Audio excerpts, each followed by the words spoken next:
Welcome to the System Simplified podcast, where we feature top leaders who share stories on how to successfully systemize a business. Now, let's get started with the show.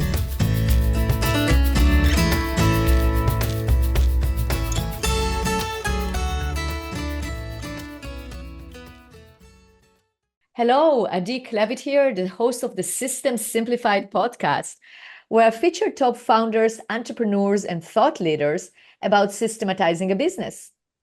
And today's episode is being brought to you by Business Success Consulting Group, where we create, document, optimize, and implement processes and procedures so businesses can grow and thrive. And today's guest is Jason Kramer. Hi, Jason. Hi, Dee. Nice to be here. Thanks for inviting me. Yeah, you're very welcome. I'm very excited about our conversation because we're going to talk about, of course, we're going to talk about processes, but we're going to talk about you, and we're going to talk about marketing and CRMs and we're going to answer questions that I know a lot of our listeners have. So, but before we start, I'm going to read your bio so our listeners will know who we are talking with today. So, Jason, you are the founder of Cultivize, a CRM consulting firm specializing in lead nurturing strategies and technology. Well, I'm telling you that's needed because we deal with many business owners, and that's a question that comes up.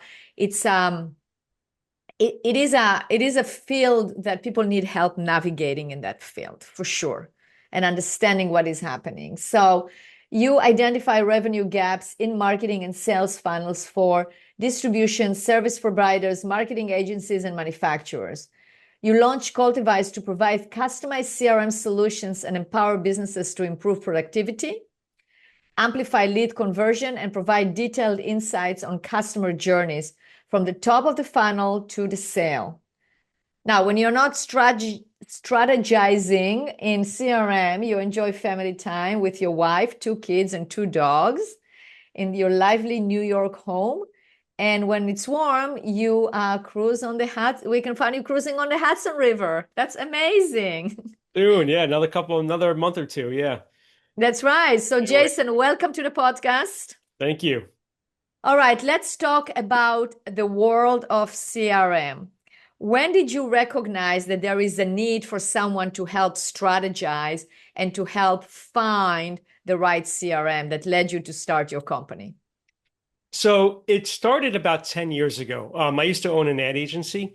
And so when I started talking to both existing customers we had and even potential opportunities, the one thing kept on coming over and over, Adi, and you probably see it in your world of, organizing and connecting the dots. And that is people weren't tracking what happened after marketing did its job to generate a lead. So in other words, someone would fill out a form, the phone would ring, someone walks through a front door, and it just sits there in the ether. And unless that person buys right away, it was just falling, to the wasteland. And even if they did buy, no one was really tracking to say, okay, well, where did they find us? Was it a Google ad? Was it Facebook? Like what actually worked to get them in the door, and not only in the door, but to buy something from us? And when I started looking at why that doesn't work, it all was essential focus. Well, if there's no CRM that's built in such a way to do that, which by the way, most CRMs have the ability to do it.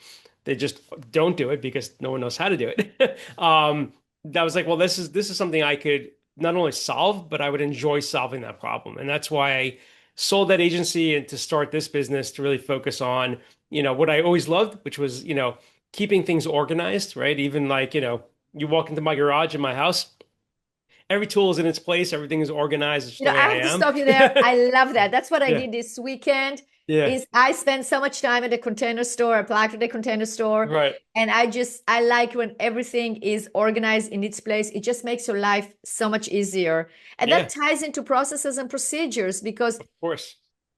sometimes I hear people, and that's good to ask you because you are a creative. You obviously are creative. I mean, for those of you that are looking at Jason's background, I mean, that's creative. That's somebody who's creative that would like something creative. And there is a misconception out there that creative people don't need processes or creative people don't need order. I mean, I'm sure you heard it as well, right? Mm-hmm.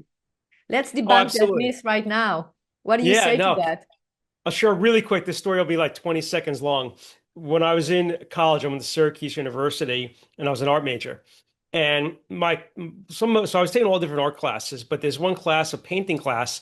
The instructor and I just didn't get along for whatever reason. They just did. He didn't like what I was doing, and I didn't like, what he was telling me to do, and I just did my own thing. And so one day I painted this really abstract painting, and it was supposed to be the comparing of like good versus bad. And he said, came over to me and he made a point to be like, wow, this is like the most amazing thing you've done like all semester. Like, I love it. It's great.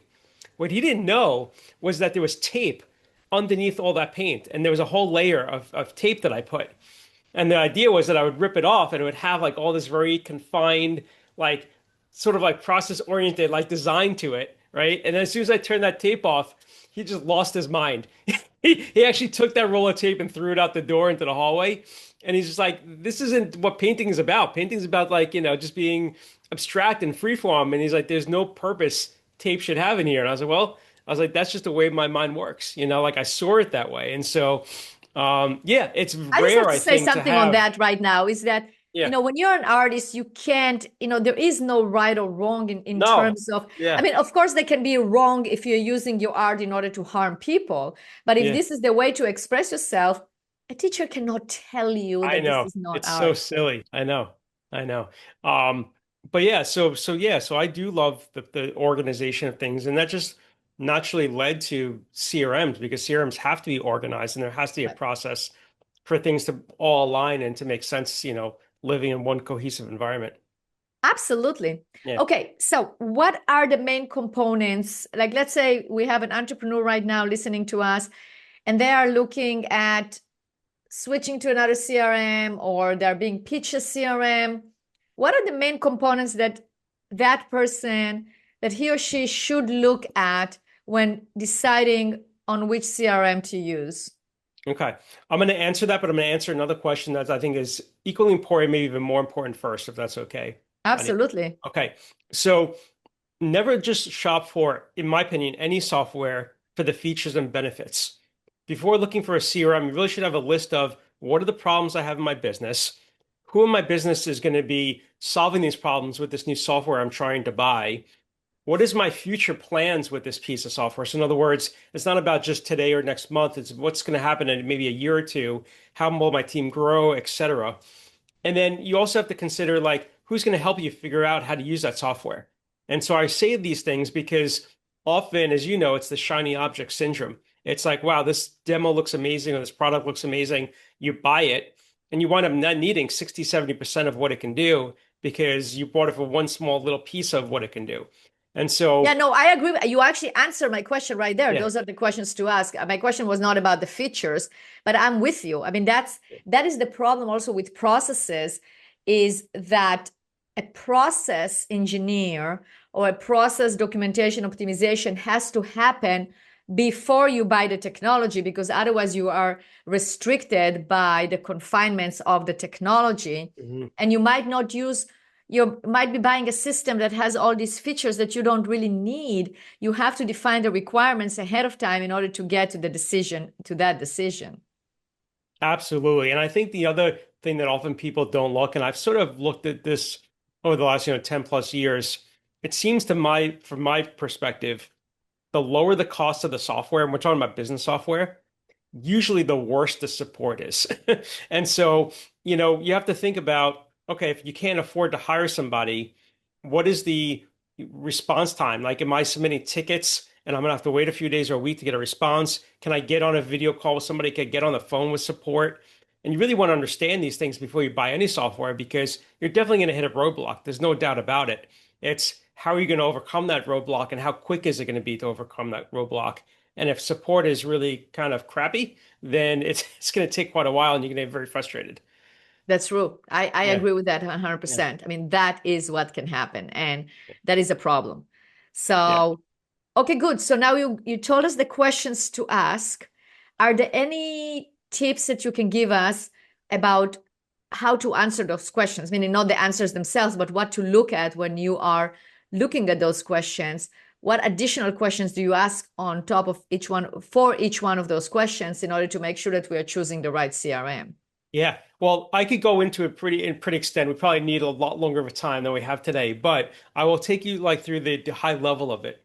Okay. I'm going to offer for everybody listening today we have what we call the leaky funnel assessment, which is essentially it's a CRM fit assessment to find where those gaps are, where things are falling through the gaps and the holes. And then we come up with a plan. And whether you hire us or not, you'll walk away with, okay, here's what we need to look for. But to answer that So question, first of all, I want to encourage all of our listeners to do that. yeah. I'm actually going to do that myself with you, Jason, because I think that that's so valuable and it's so generous of you to actually offer that. And as I was listening to it, I go like, yeah, I want to know where the leaky parts in our CRM is. We can always get better. hmm So let's right now, our listeners are listening. They want to schedule it right now. Where should they go? So they should go to afterthelead.com. And on there you could schedule that. You could download a bunch of guides. We have CRM research guides and other resources that are accessible to your entire audience that's listening today. I love it. Okay, so we're going to include it in the show notes, but Sure. go ahead and do that. Okay, so continue. Tell us. So what I would always suggest, and this is the thing, and I sell software, right? So I'm on both sides of the table.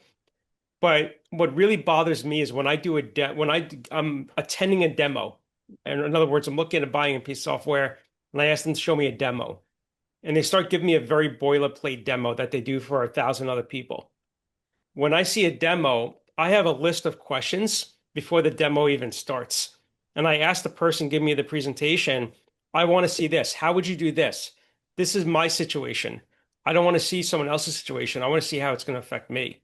And so when we do our demos for customers, and whether it be on, can I mention any names here, or do you want to keep Of names off? course. No, yeah, you can Okay. totally do So that. like we're HubSpot certified, where we work with like simple tools like Pipedrive, work with a lot of different tools.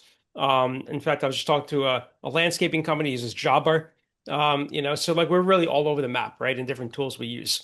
But the point is that when I do a demo, before I even schedule that demo with somebody, I have a discovery call and I identify what the pain points are, what the hurdles are that they're having, what their goals are.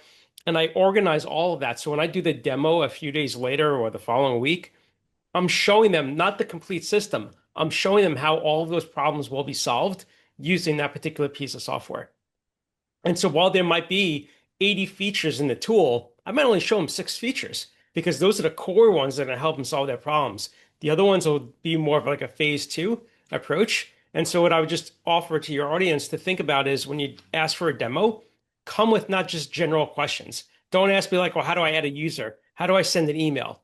Like that's to me very generic. It's like, how do I upload a list and then segment it into these different groups and then be able to do X, Y, Z and think of very, very detailed questions because ultimately your goal, in my opinion, and I love people who do this to me, you want to trip up the person that's giving you the demo. You want to get them to the point where they're confused and because you're going to throw them off of their game. They're not used to this. Okay, And so if they what's and the if hardest question that you were asked when you did a demo?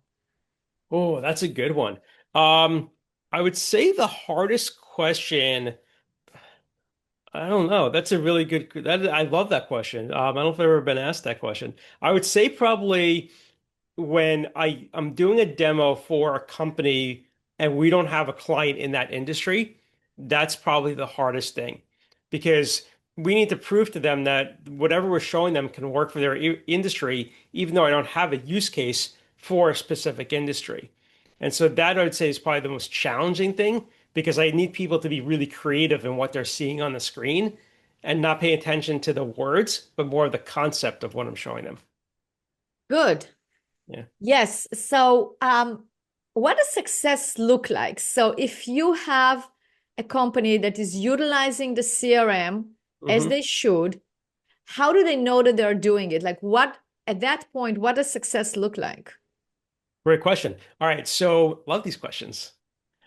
So the first is you want to make sure that every person, whether it be what you might call lead, a contact that's going into your CRM, has a few things. One, there's a lead owner, there's somebody responsible assigned to that contact. The second thing is you want to identify the lead source. Where did that person come from? That's critical. And the third is you want to have an action item. So they're in the system. Now what? What happens? There's an opportunity to get created. There's a task. You need to have some type of next step. That's the very basic, out of anything. After all that, the way that we've seen success, Adi, is we keep the team accountable. So what I mean by that is most CRM consultants, and there's a lot of good ones out there, we're not certainly the only ones, they're going to set up the system, right? Build a whole process and processes like you help with your clients. They're going to train everybody, and everybody's going to be all happy and gung ho. And then they're going to be like, okay, bye, Adi. Hope you everything works well. If you need us, send us an email. And they're just going to quietly disappear. And then 6 months later, typically you're going to have a percentage of your workforce that goes back to using spreadsheets and goes back to doing the things they used to do because they don't have anybody keeping them accountable.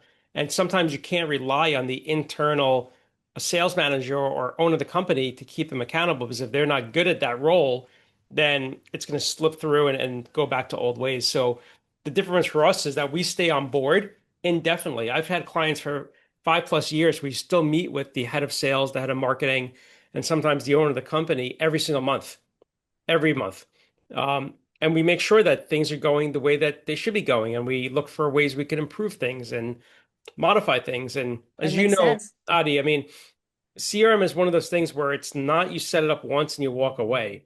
It's ever No, and that's my other evolving. question is like, Yeah. at what point does the company should consider like a certain CRM got them to a certain level, but it's not going to Yeah. get them to the next one? Do you also do those evaluations? We do. Yeah, absolutely. In fact, How that often do you landscape. find that that's the case that they actually, okay, you've been using CRM blah, CRM Mhm. X for that many years, great, it's working, but for your new marketing campaign or your new marketing strategy, you actually should move to another one.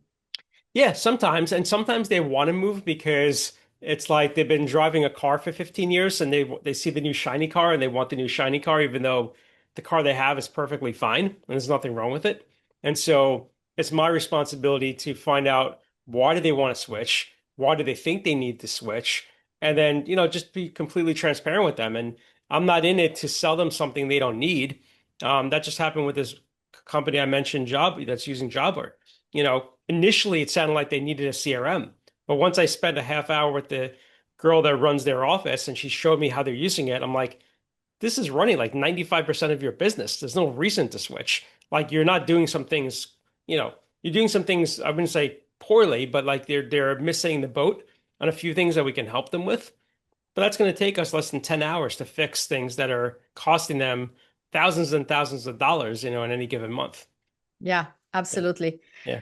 And we talk now, I have a question about AI. Okay, Sure. so that's definitely a subject that comes up with every guest on the podcast. It's Yeah. subject that is, top of mind. Um, and AI in sales. What is Mhm. your philosophy? How much should you use AI in sales and at what capacity? Meaning, should it be customer facing? Should it be to just automate the follow up, automate the emails? What is your take on it?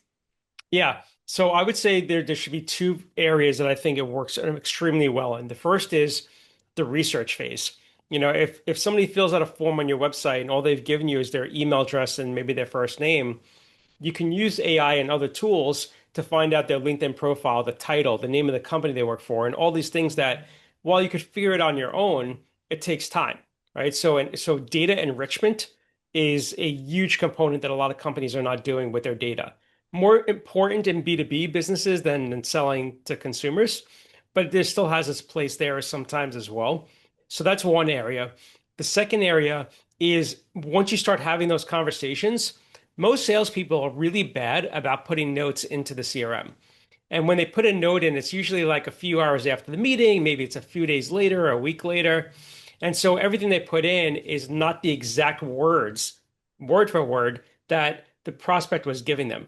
And typically in those conversations, especially the first couple, you're usually going to find out like what their pain points are if you're asking the right questions, maybe who the competitors are that they're talking to. And you're going to find out really important information. And so if you're not using tools like I know right now you're using the Firefly note taker here, I really would encourage you to record all of your conversations you have with prospects. And if you're not doing it over video, there's certainly ones you could do it over audio as well. And then take those transcripts and put them into AI to evaluate the conversation. What were their clear needs that they had? What were their objections? And then you could use that to formulate what are your next step actions and what should you say back to them to try to win the deal? And when you do that, you're really going to see like a huge shift because it just shows that you were listening, even though you were, but the AI was doing a lot of the hard work to Right, process that you all that actually information. duplicate, that you actually duplicate what was said. I agree Yeah. with you 100%. That Yeah. makes total sense. Well, Jason, if our listeners, again, we gave them the website, let's give the website again and any other information you want to give in terms of how to get a hold of you. Yeah, so afterthelead.com is really the best place, Adi, for them to reach out to me. All my socials on there, so I'm very active on LinkedIn. If you want to send me a request on Facebook, happy to accept theirs too. We also have great content on YouTube, so you could follow videos that I put out there and different tips. And yeah, so afterthelead.com, and I look forward to speaking with everybody that reaches out. And just thank you again for this great conversation. You are very welcome. Thank you. Thank you for being a guest on this podcast. A lot of information, and I'm sure our listeners can use it and do something about their CRM, whether they're looking for a new one or improving theirs. So thank you, Jason. You're welcome.